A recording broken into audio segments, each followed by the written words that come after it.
lined up the top stars from Hollywood and from all over the world to entertain you on a giant screen with the few colorful motion pictures you've been hearing about and reading It's about. showtime, folks. Enjoy the show. We're delighted to have you with us. The Drive-In Theater.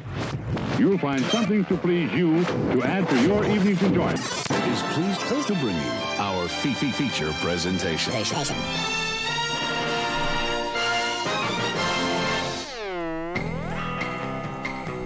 What's up, everybody? Sup? Oh, man. All right. Already got some chatter in the live chat. What's up, guys? You're tuned in to the Drive-In Speakerbox.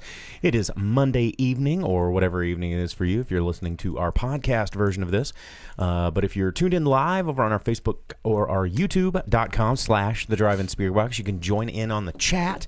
Got a lot of fun stuff on the way for us, you guys, tonight. And just like people are starting to notice in the chat, we are we're all festive. We've got holiday decor here in the studio.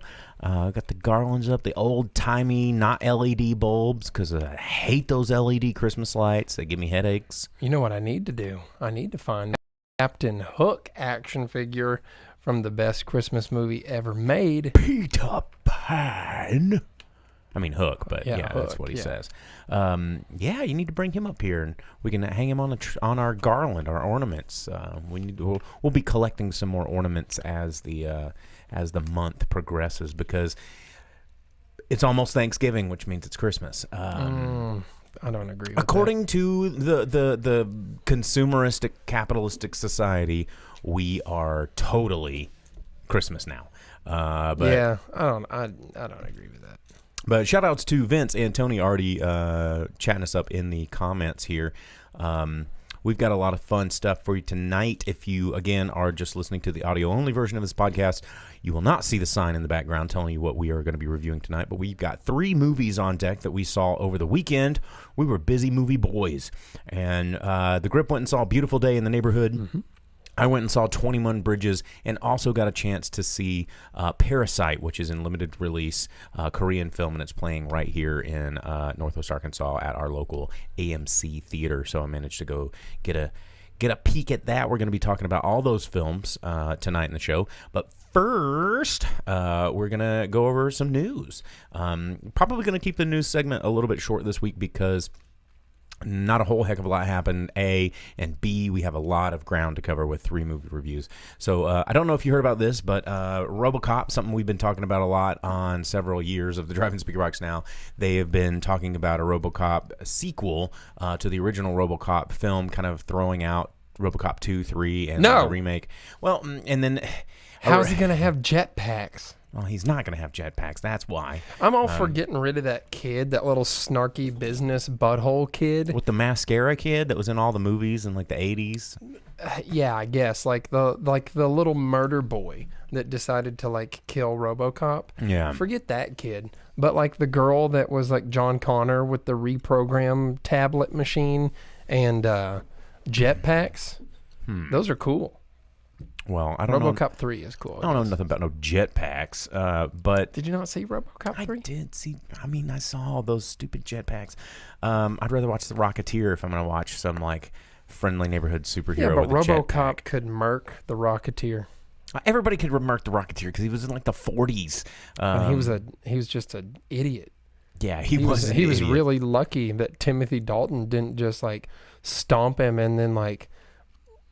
swap spit with Jennifer Connelly like his whole master plan was to begin with. But, well, some best laid plans, Yeah, that's what he gets for being a Nazi, I guess. But Neil Blomkamp was originally set to direct the RoboCop sequel, which I was really excited about because I really like Neil Blomkamp. But he wanted to take his time with it, rightfully so.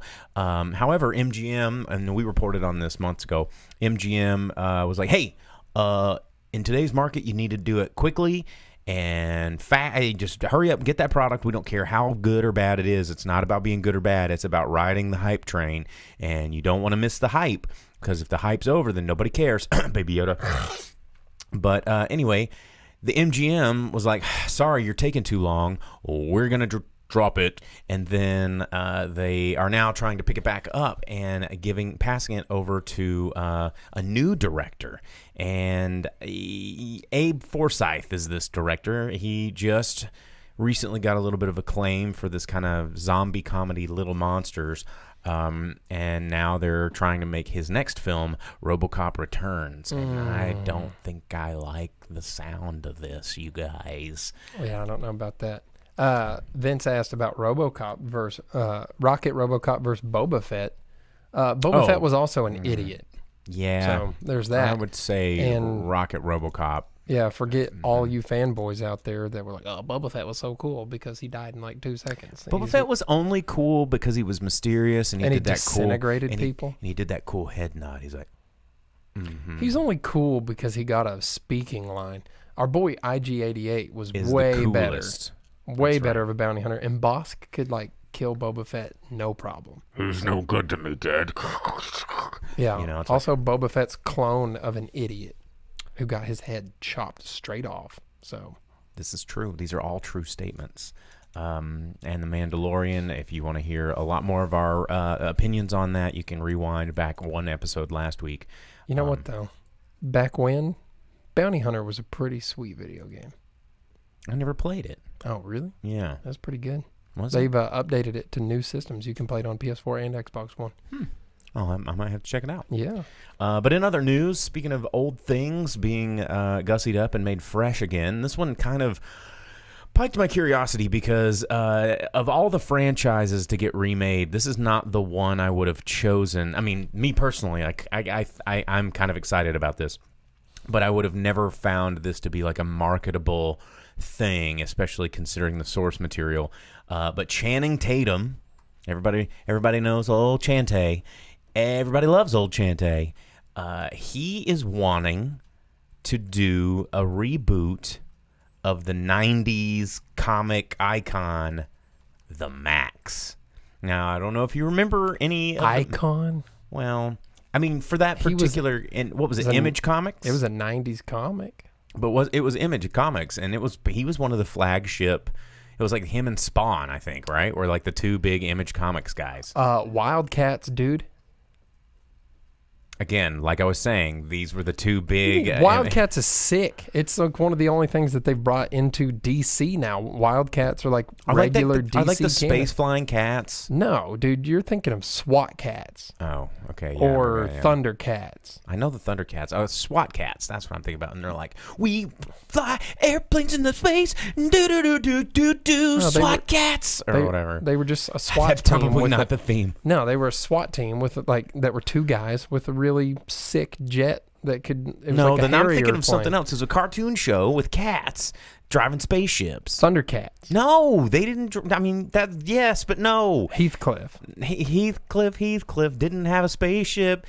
He had the junkyard friend that had the Cadillac that turned into a boat and a house. Wildcats has nothing to do with cats. I'm pretty sure it's Wildcats. No, Wildcats is like Image's X-Men. I'm pretty sure it's Wildcats, but with like a Y instead of an I. It's like Wildcats.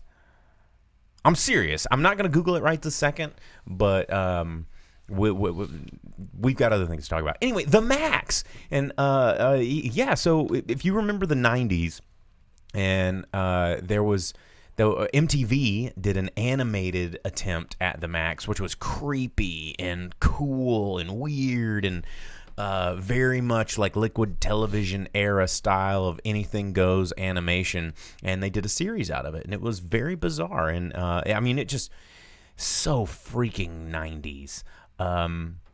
And I'm excited. If Channing Tatum is a big fan of The Max, wants to do The Max, and I'll let him do it the way he wants to do it, then cool. But if it's just going to be another one of these, like, I think this is probably popular, slap some bullshit on it and sell toys, and then it'll be bad. But I think this is kind of interesting news. The good news is there's like 5 people who'll be like, oh, you didn't stick to the source material.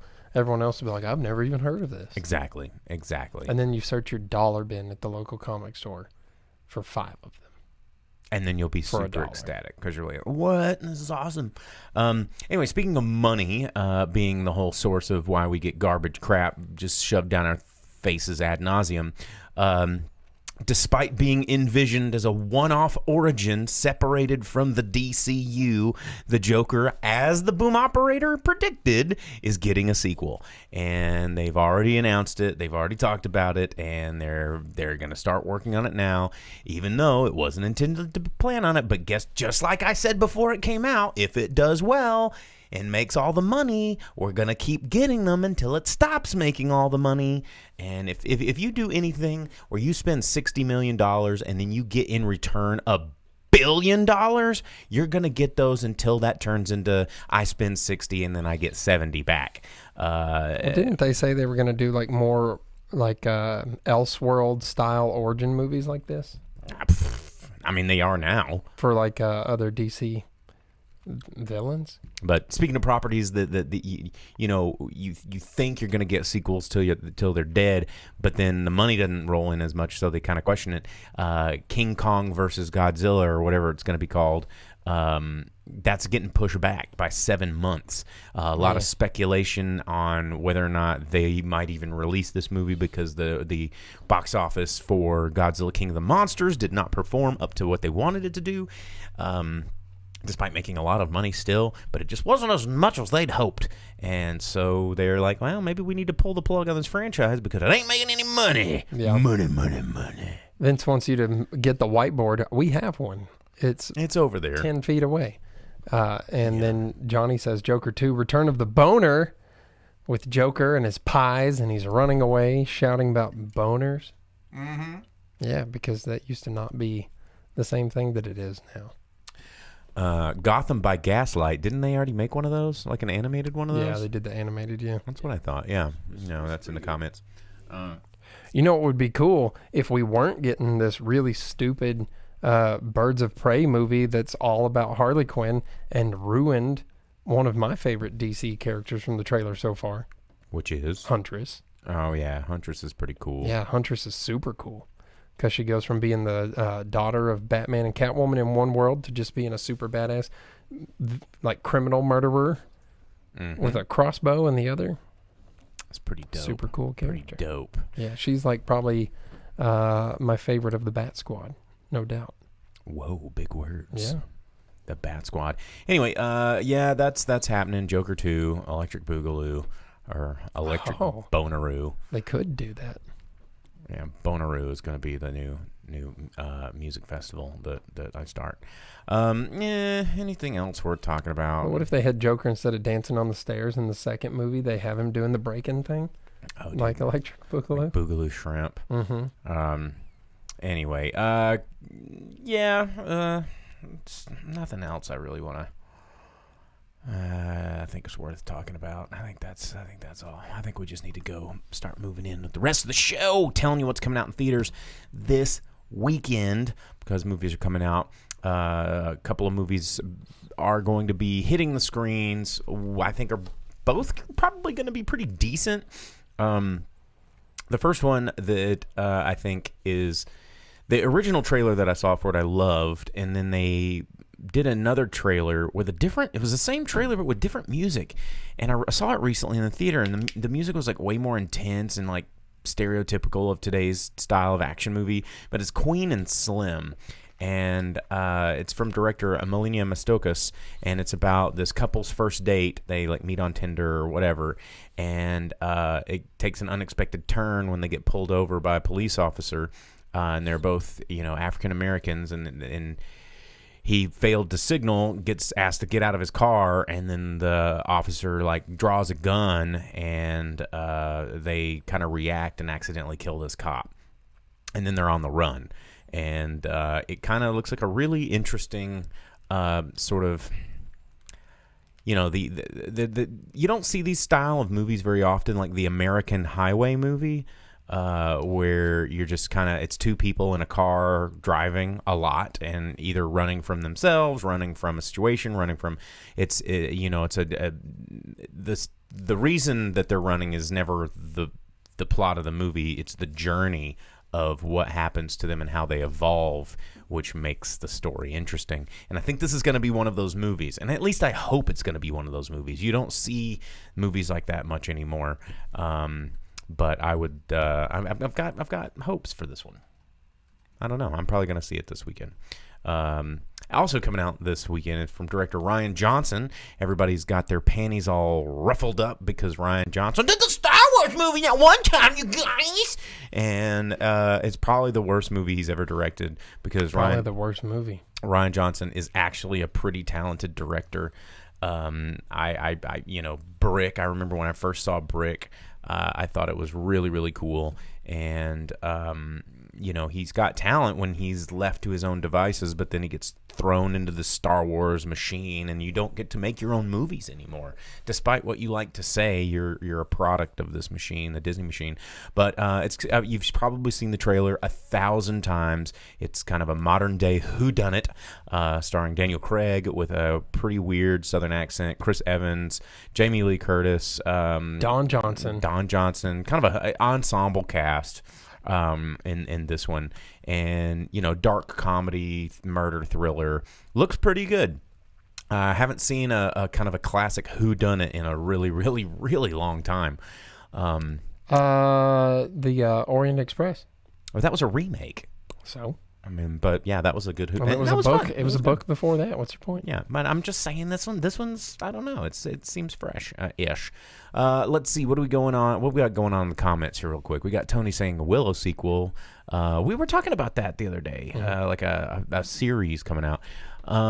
Let's see. For Disney Plus or something. Yeah, Vince says the Fly episode of Breaking Bad. Yes.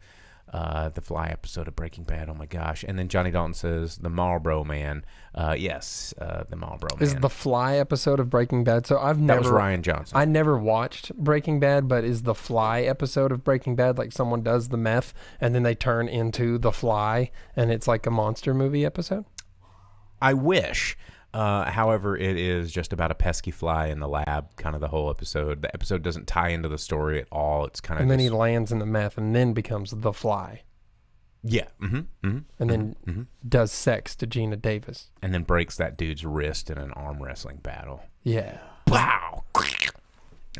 Anyway, also coming out this week, and it's only one night here. And we got them tickets. I think it's only one Your boy night Grip got everywhere. Scored us. I don't know. At least I hope not. I think so. From Well, check your local listings because tomorrow, Tuesday, one day probably only, from director Jack Bennett, Never Surrender, a Galaxy Quest documentary. It's about filmmakers and stars discussing the filming and kind of social effects of Galaxy Quest, which, if you're not familiar with Galaxy Quest, it's kind of a comedic riff of the Star Trek franchise, with pretty interesting just social commentary on Star Trek, the concept of celebrity. Like, the movie's actually really, really good. And it's... You think at first glance it's just going to be this goofy slapstick comedy, but it's a very well put together movie, and pretty interesting that they've done this documentary, and I'm kind of excited to go see it tomorrow. Yeah, Galaxy Quest is a good movie and has a really good film score. Alan Rickman, if you guys love your Alan Rickman. What do they say? It's not Christmas until Hans Gruber falls off of Nakatomi Plaza. And that Alan Rickman right there at his finest. So that's coming out tomorrow. So check your local listings. The Galaxy Quest. I'd have to say that the peak of Alan Rickman's career, Galaxy Quest. Yeah, that's definitely the peak of Tim Allen's career. Whoa, hey. Oh, calm down, man. Oh, did I step on something sensitive? Act like you've never seen Home Improvement or The Santa Claus.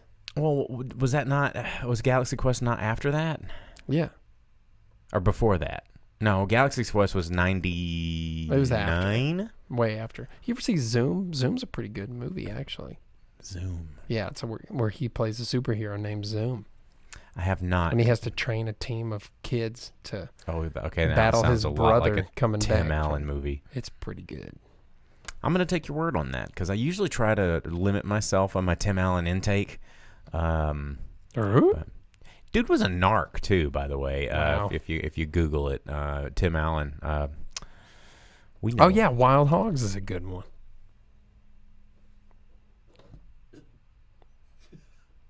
Really? Yeah, bro. Like where it's him and a what was it, Danny Glover or somebody in there? Yeah, you rode a motorcycle before. and It they're didn't, on no, a it has motorcycle. Martin Lawrence. Yes, William they're H. Macy and John Travolta. Marissa and, Tomei's in it. Oh man, and yeah, And Wild Hogs. yeah, bro. Are you saying this just because you like motorcycles or because you like this movie? I mean, maybe both, huh? Oh God. Oh.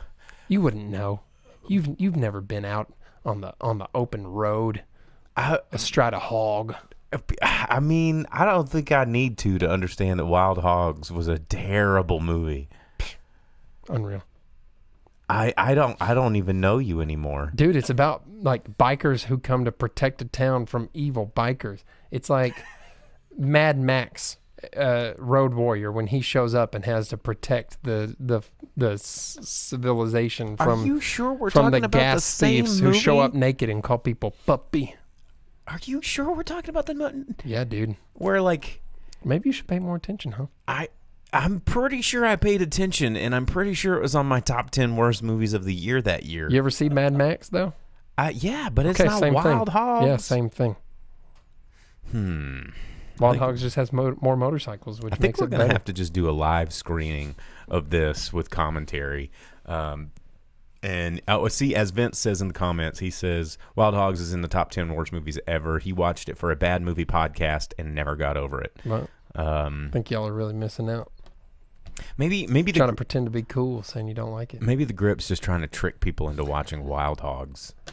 Why are we talking about Wild Hogs? Because Tim Allen, man. Okay. Galaxy Quest. We're going tomorrow. You should go tomorrow. It'll be fun. It's like a one-night thing.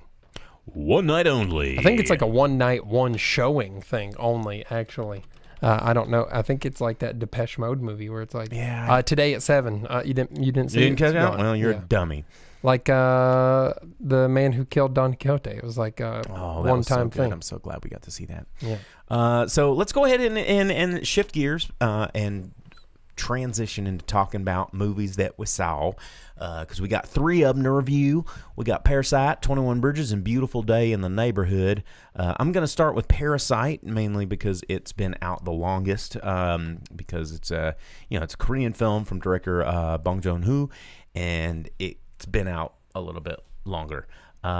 Anyway, it is it's a very strange movie. This movie probably not playing in most people's markets, but it is getting a lot of awards right now in the festival circuit, and rightfully so.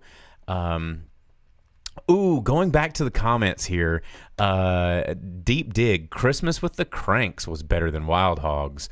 Ooh. Yeah, that was not a good movie, though. Ooh. Wild Hogs zing. had Dr. Cox from Scrubs as like a weird homosexual police officer that followed them around. That was fun and probably not okay Sounds to like do. a different Wild Hog that I don't want to investigate.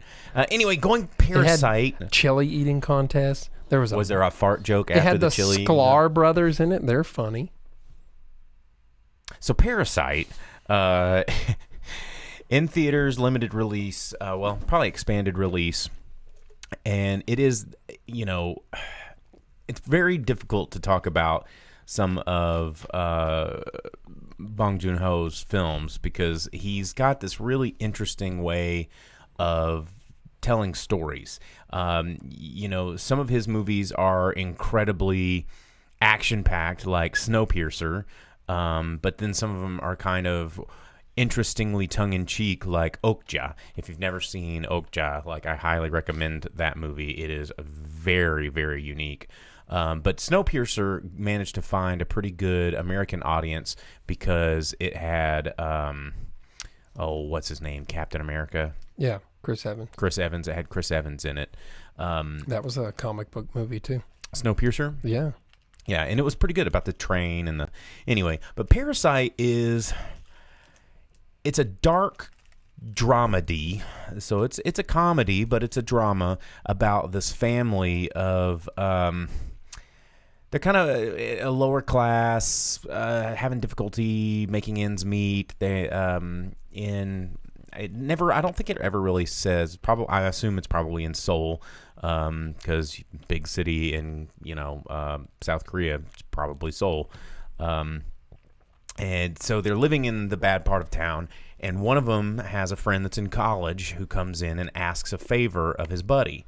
And he says, hey, man, I'm going to America to teach English or whatever, and I need you to be fill in for this girl that I'm tutoring English. And he's like, well, I'm not in college, I don't know, I'm not worth it, I'm not worthy. He goes, nah, man, you know English better than anybody, plus I have a really big crush on this girl, and I don't trust anybody else going and tutoring her, because when she graduates school, I'm gonna ask her out official.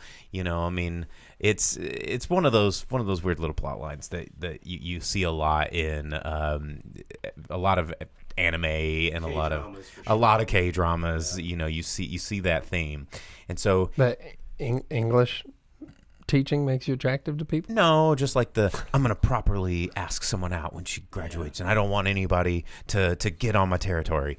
And anyway, so the guy agrees, and he goes to this really rich family's. He kind of cleans up, and he goes to the rich family's house and begins to tutor this girl. But then he's looking around, and he sees all this opportunity at this house, because they have a housekeeper, the dad has a driver, and there's a son that needs an art teacher. So he's like, how can I come up with this sort of heist situation to where my entire family can come and get these jobs from this rich family? How do we pretend that we have all these skills to sort of mooch off of this family? And so they have this hilarious sort of scheme of getting rid of the housekeeper, getting rid of the driver, and implementing themselves as if they're not one whole family, and getting them all in there soaking up this money.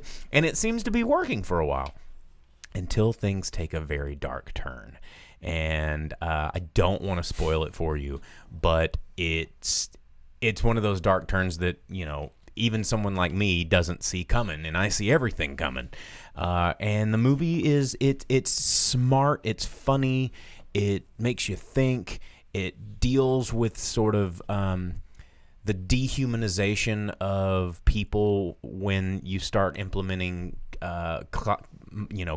economic class, where rich people don't look at poor people like they're people at all. They're like tools and servants, and it kind of peels off a lot of these really interesting layers of have and have nots, and and the fault in both worlds, and it's pretty good. And by that twist ending, you're just locked in going, what is happening here?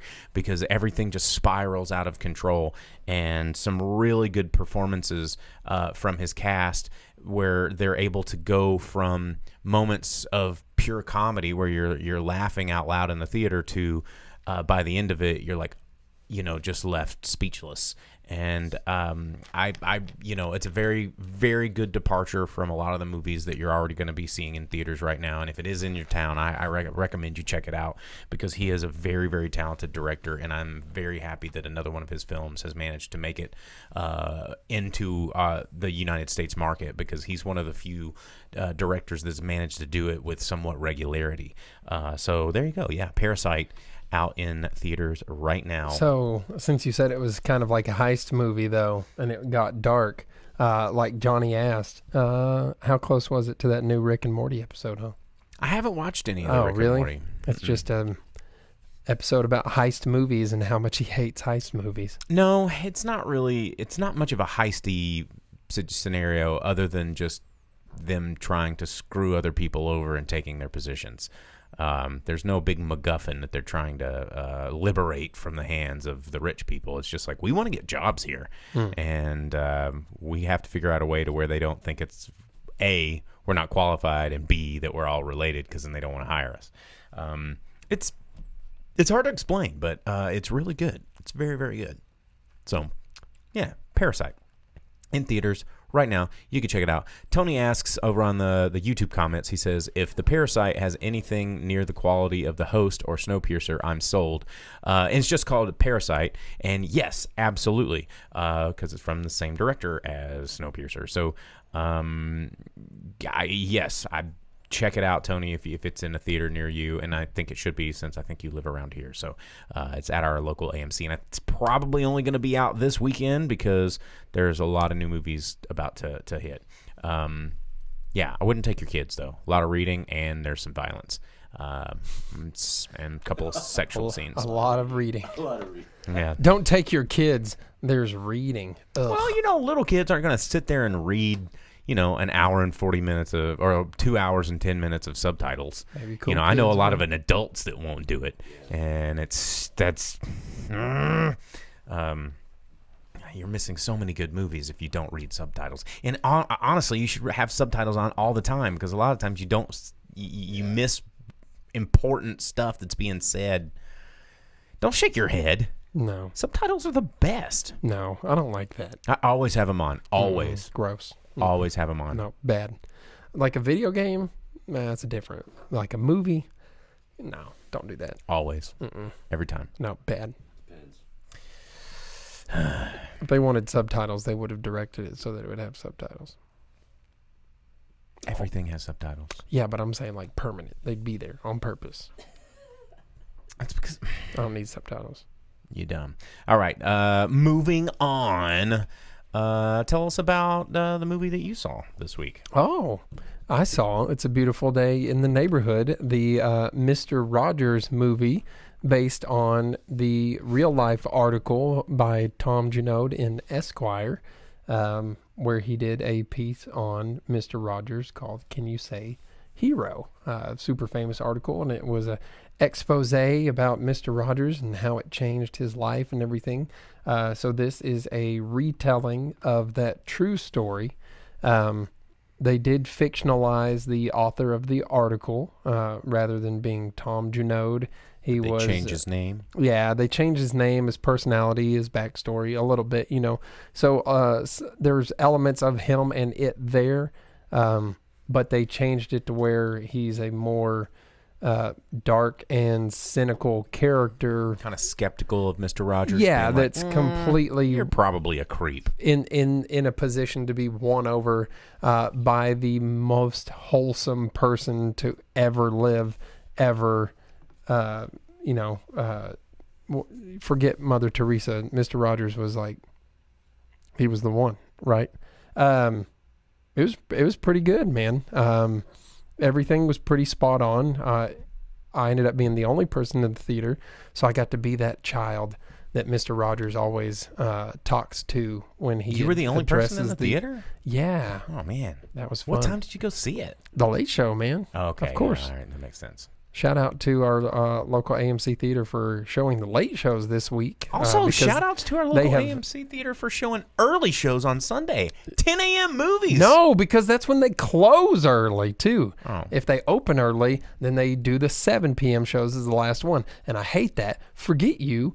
I need to be in a theater with no other people there.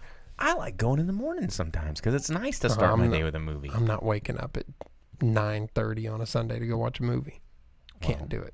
The line is drawn, my friend. But since it's a true story, in short, everything was as accurate as you could expect it to be for a movie, as historically correct and true to the person that was Mr. Rogers. They did do some things anachronistically, but that was to present to you who he was as a person.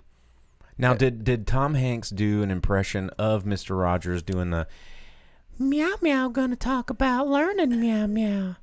Yeah, I mean, he was Daniel, the Stripey Tiger. Daniel, yeah, that I always forget. Why? Because the Stripey Tiger, Daniel. Well, Like, so what a name! in the Mr. Rogers documentary that came out last year, his wife and people that were closest to him said that was like the most true self of him that there was. So it played a role in this film and everything like that. But it was very good. it was nice to see a portrayal of that. Well, not character, but person on screen that was as true to it as could be without trying to create layers of something that weren't there or distort that character, but instead put this other character of the author in front of you for Mr. Rogers to be the one to influence him and him be changed by it, just like the real person was when he wrote the article. So I know I've talked to a couple other people and they said they didn't really like the movie, but I think that's because they weren't expecting that out of it. They were expecting more just straightforward, this is Mr. Rogers, this is life, follow him around, whereas the author of the article was the primary main character and Mr. Rogers was a secondary. See, I'd heard that a little bit about some of the reviews saying that Mr. Rogers wasn't actually even in it that much. Yeah, he was. Oh yeah. No, I mean he's half the movie, easy. But the primary character is the author and his family and his trials and the difficulties with his family and things like that he's had. Johnny Dalton over here on the YouTube comment says, I can't wait for the PBS universe. The PBS cinematic universe. Straight up, I love PBS, man. PBS is the jam.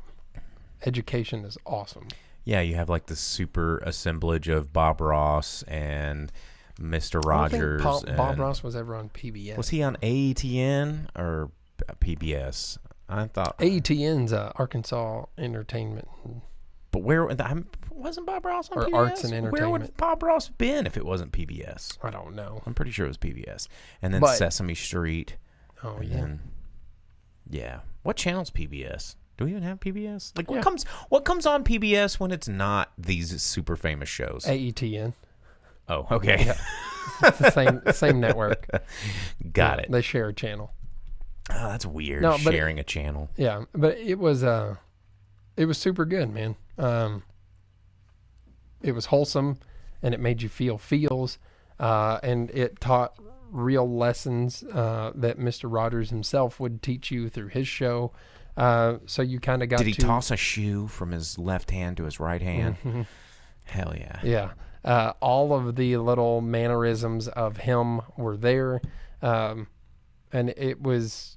I mean, you just get to see what a wholesome, genuine person he was, and it makes you want to be a better person. And I mean, it was fun. It was like an episode of Mr. Rogers, but for adults. Did they tour a toothbrush factory?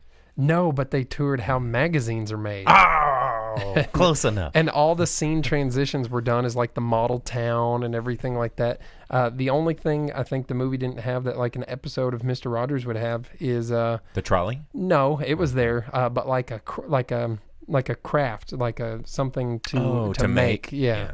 But other than that, it was kind of like an episode of the show for adults because it shows this guy who is estranged from his father because his mother had passed away, and he doesn't get along with other people, and he's quick to anger, and he's in this adult world, but he kind of learns how to express and handle his emotions a lot better. Well, I mean, it connects better with you as an adult watching it, but it still feels just like a episode of the show. Well, Vince says over on YouTube, his comment was, "I don't mean this in a bad way, but do we need this after the documentary?" And this is a question. I mean, it's a valid question because this is something that my theory is just knowing how long it takes to produce a movie from kind of conception to principal photography to post and editing and then final distribution takes a while.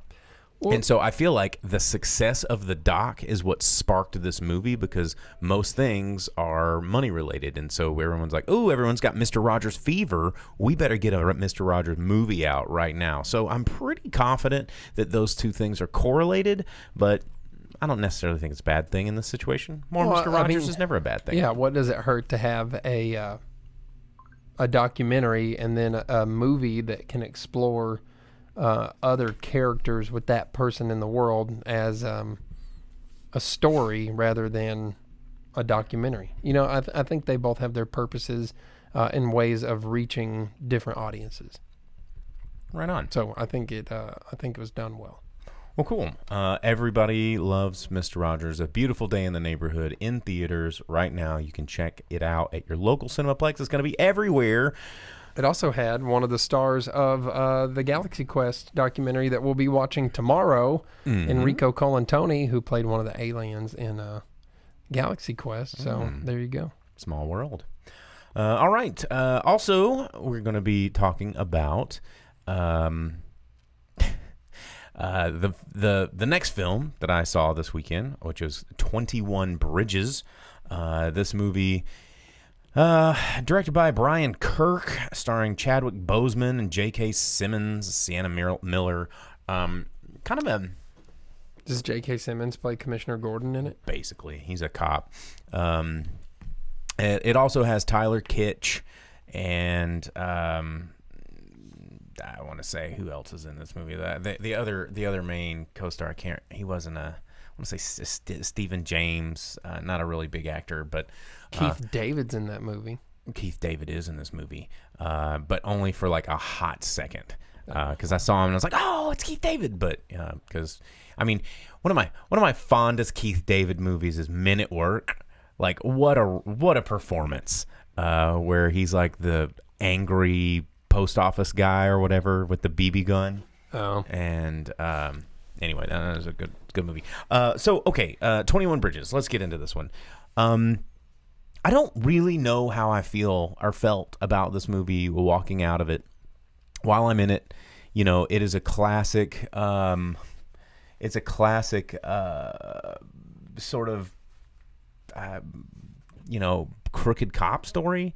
Like, and I don't feel bad saying that it's a crooked cop story because it's so blatantly obvious by the first 15 minutes of this movie that it's going to be about crooked cops.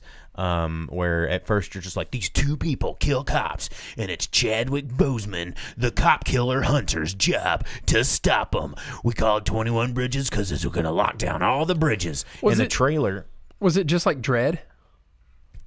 This is where it gets weird because the trailer's like, shutting down all the bridges. Nobody shuts down the bridges. We're shutting down the bridges and we're getting these cop killers because I kill cop killers.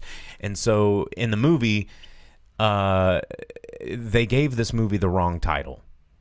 The bridges aren't even a part of this movie. There's like one scene where he's like, I think we're going to have to shut down all the bridges. And they go, okay. And but you can only do it for a little while. And they don't even go to a bridge. Aren't they just calling it that because it's on the island that has 21 bridges? Well, yes, but here's the thing. Of all the police codes and other names, that number nomenclature that happened throughout this movie, it could have been called like 15 other things that make a lot more sense than 21 Bridges, because you keep thinking it's about like trying to catch these guys, and it ain't.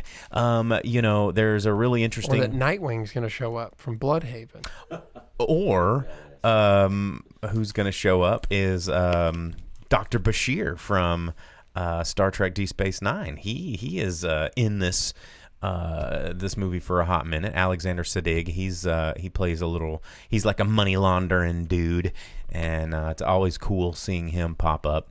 But let's see. So yeah, in the comments, what's better than T'Challa locking down New York City and getting bad cops? I mean, that was the movie. That's what they should have called it.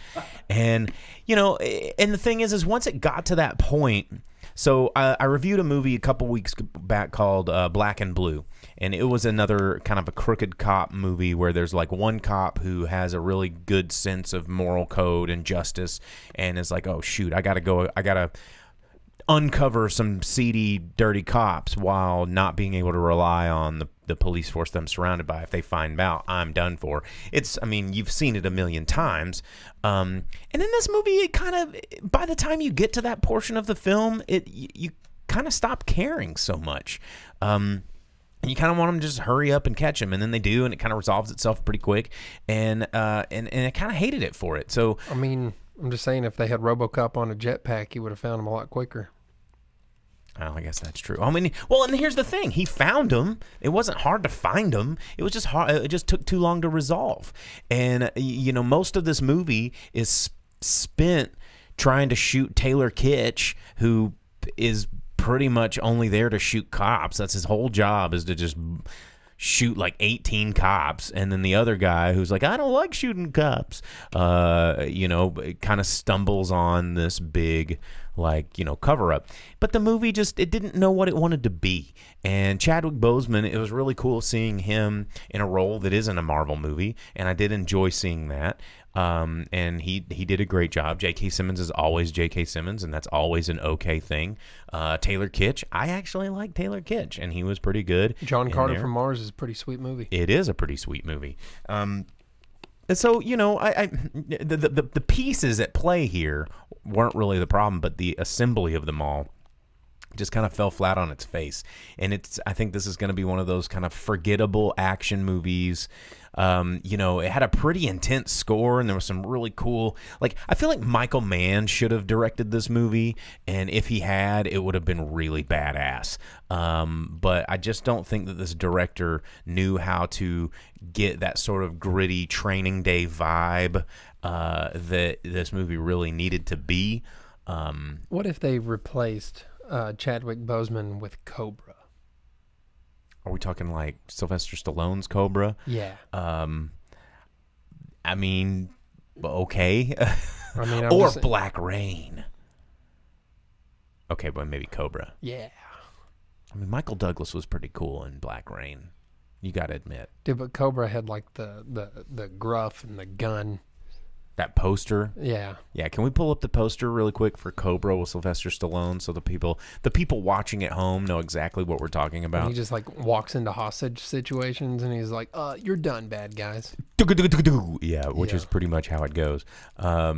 If you're tuning into the live stream on our Facebook.com or YouTube.com/The Drive-In Speakerbox, you can see all this stuff in the chat. You can see this amazing image of Sylvester Stallone as Cobra that's about to pop up here on the screen. Or if you're just listening to the podcast, you can go Google it later.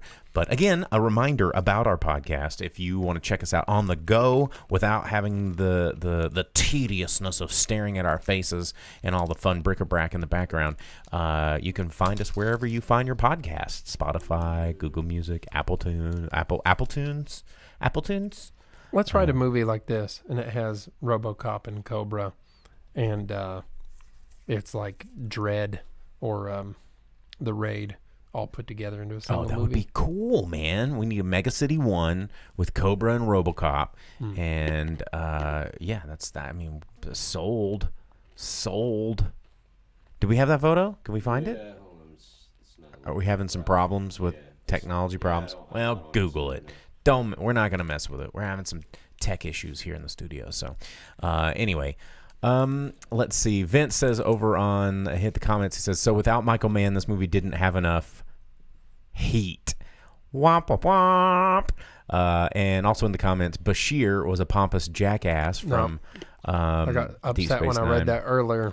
Bashir at the beginning, yes, but about to head off on my DS9 rant. Oh man.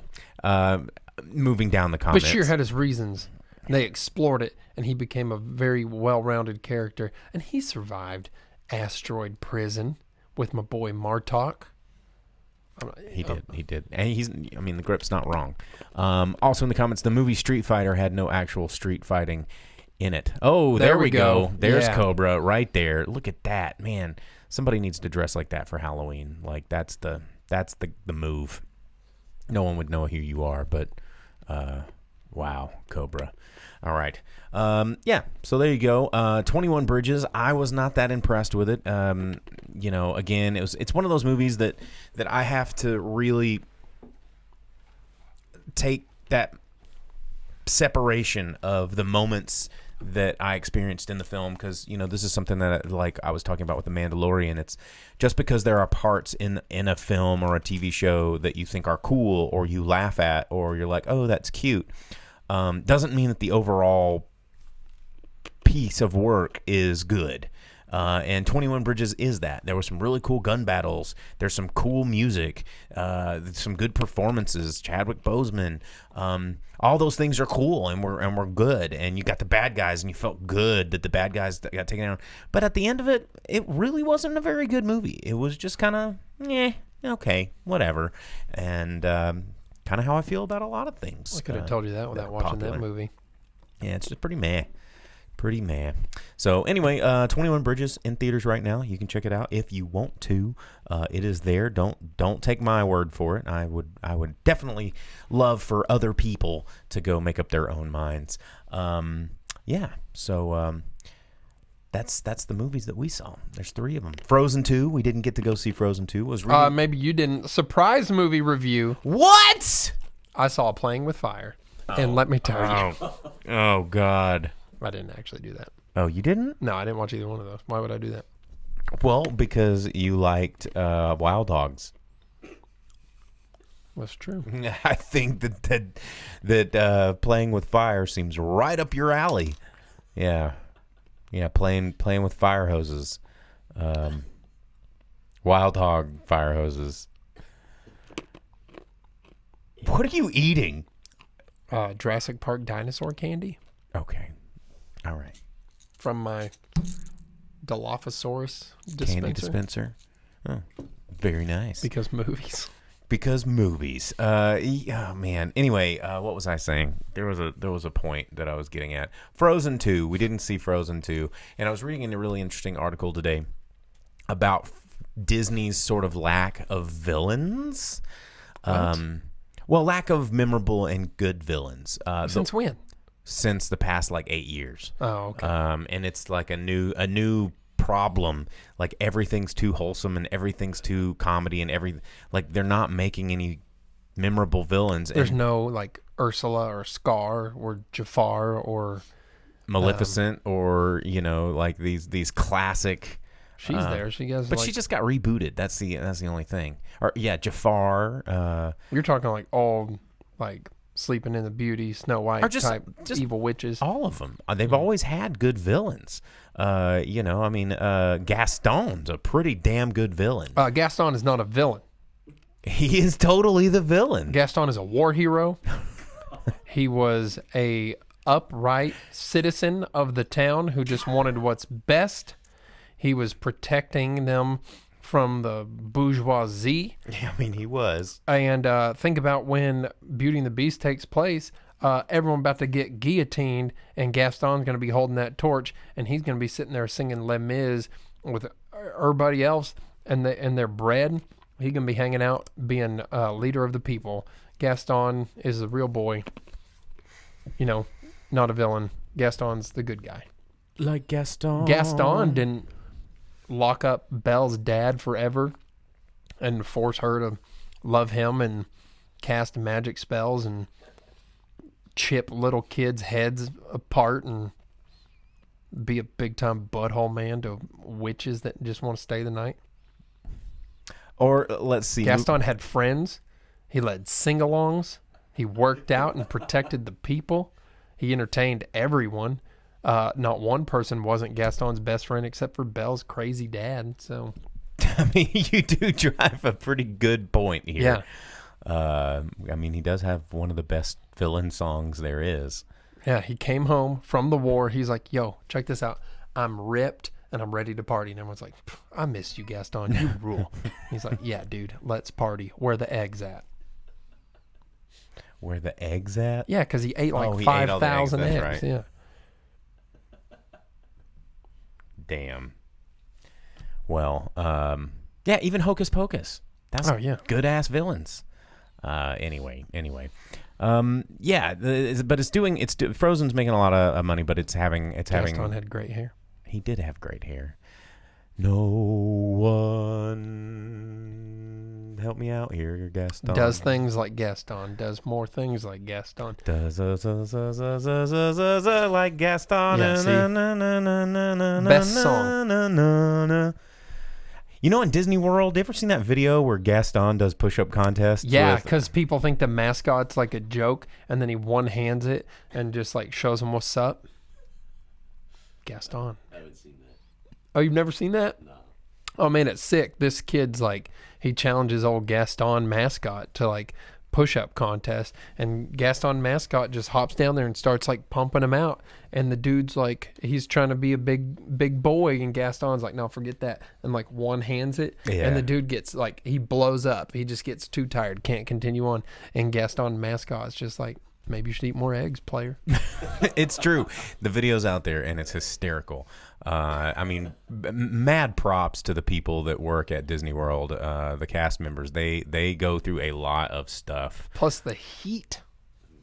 Yeah, doing all that stuff. It's. I mean, I've been to Disney a few times, and I'm always impressed by the cast members. I've had friends that have worked down there. Shout outs to John Rotan, who's a regular viewer of the show. He used to work down in Orlando. I think he might have been Universal Studios, though. Which one had the E.T. ride? That's Universal. Not Disney. Yeah, that's Universal. Anyway, all right. Let's talk about the top 10. Are you Leo Getz? Okay. We're going to talk about the top 10 movies in America because it's that time of the show. We're going to start with number 10, work our way to number 1. And yeah, that's what we do. These are all domestic totals. This is what happened here in the United States, and this is what studios look at. The reason we tell you this information is it helps illustrate what I always reference as Worthington's Law, which I think is still bullshit, but it also helps if you're playing Fantasy Movie League or the Hollywood Stock Exchange or any of these things. It's very interesting to watch these trends. So, you know, I know some people will tune out the top 10, but I think you need to. I think it's worth paying attention to because it really shows you, gives you an insight into movie making that we like to share with you here on the Drive-In Speakerbox. Again, if you've never listened before, if you're a new listener, we're probably going to be getting a lot of more new listeners here pretty soon. Because I'm about to start doing a big internet campaign. Got a new animated logo that I'm working on and all this fun stuff. But I come from a film. Not only are we two huge film nerd lovers who've been watching movies their whole life, but I've worked in the film industry for the past 8 years, and we like to give you that insider scoop. So anyway, top 10 movies in America. Here we go. Number 10, Joker from Warner Brothers, still in there. 8 weeks in release. Has been out. It's brought in another $2.7 million this week, bringing it up to $326.8 million at the box office. And worldwide, well over the $1 billion club, making all the money. Hot diggity damn. Number 9, Last Christmas from Universal, dropping down to number 3, or dropping down in its third weekend release, down from number 5 last week. $3 million at the box office this weekend, bringing its total domestic gross up to $27.8 million. Number 8, Charlie's Angels from Sony Pictures, bringing in $3.2 million, dropping down from the number 3rd spot last week. Its second weekend release, only making $14 million at the box office. More than I thought I would. Do we have a trombone? Yeah. Oh, never mind. We're having technical difficulty. Thank you, Greg. Anyway, number 7, The Good Liar from Warner Brothers, bringing in $3.4 million in its second weekend release. Only $11.7 million, but it is a very somewhat low-budget movie and fairly limited release. It's only in 2,400 theaters nationwide. Number 6, Playing with Fire, dropping down to the number 6 position from number 4 last week. Being out in 3 weeks, Paramount Pictures has brought in $4.5 million for itself, bringing its total domestic gross up to $31.5 million at the box office. Number 5, Midway, hanging in there still in its third weekend release, still in the top 5, but dropping down from last week's number 2. From Lionsgate, bringing in $4.6 million this week, bringing its total up to $43 million domestically. Number 4, opening at number 4, 21 Bridges, which we just talked about, from STX, bringing in $9.2 million at the box office. Not an amazing opening, but not a terrible one either, especially considering it was only in 2,600 theaters nationwide, so its average is still pretty good. Number 3, A Beautiful Day in the Neighborhood from Sony, opening up in 3,200 theaters nationwide, bringing in $13.2 million in its opening weekend. So, again, not the number 2 spot or the number 1 spot like they were probably hoping for. I think they were hoping for number 2 because there's no way they were going to take the number 1 spot. But they got number 3. That ain't bad. But number 2 was Ford versus Ferrari, holding up there from last week's number 1. So sticking with number 2, bringing in $15.7 million for 20th Century Fox. So far bringing in a total domestic gross of $57.7 million. And the number 1 movie in America, to no one's surprise, is Frozen 2 from Walt Disney Studios, bringing in $130 $30 million at the box office this weekend alone. That is an enormous opening weekend. So much money. That is $30,000 per screen that they had it on, as opposed to the number 2 movie in America, which was barely doing $4,500 per screen. That is staggering numbers. But that's what they engineered this to do, and that's why they made another one, is because they want every movie to be a phenomenon, and that's the Disney way. It is the way. Since Disney owns Muppets, they could do Phenomena. Phenomena. Oh, no, you're not gonna do a third we one? can't just keep doing that. That's ridiculous. You know what I noticed, man? There's a lot of history-based movies here with Ford versus Ferrari, Mr. Rogers, Midway, and Harriet. Yeah, Harriet's the number 11. Yeah. Yep. Also, a notable mention, Jojo Rabbit was, it's not in the top 10, but it is only playing in 787 theaters nationwide. It is playing here in Northwest Arkansas at our Malco. And the furthest away from historically accurate. Yes, absolutely. Based loosely on historical figures, but no actual historical accuracy. So anyway, that is your top 10 movies in America, and that's going to be the show. We're going to close it up here, and I'm going to put everybody in the studio here to work, helping me haul out another pinball machine, because tomorrow's Tournament Tuesday at Pinpoint. And also, the return of Drive-In Speakerbox Tavern Trivia Thanksgiving Special is this Wednesday. What? So, yeah, dude, I'm doing it. I've got the turkey is actually right over there in the fridge. It's got a 23-pounder that I'm going to be giving away, and it's always fun, and I got kind of talked into it. So we've got this one, and then one more will be the Christmas trivia, and then I'm going back into retirement until next Halloween. So anyway, thanks for tuning in. Find us on all our social medias, Facebook, YouTube, Twitter, all that stuff. Find us where you download podcasts. And as always, I'm the Boom Operator. I'm the Grip. Come see us at the Galaxy Quest documentary tomorrow. Make it out to that thing. Yeah, it'll be good. Later, guys. See ya.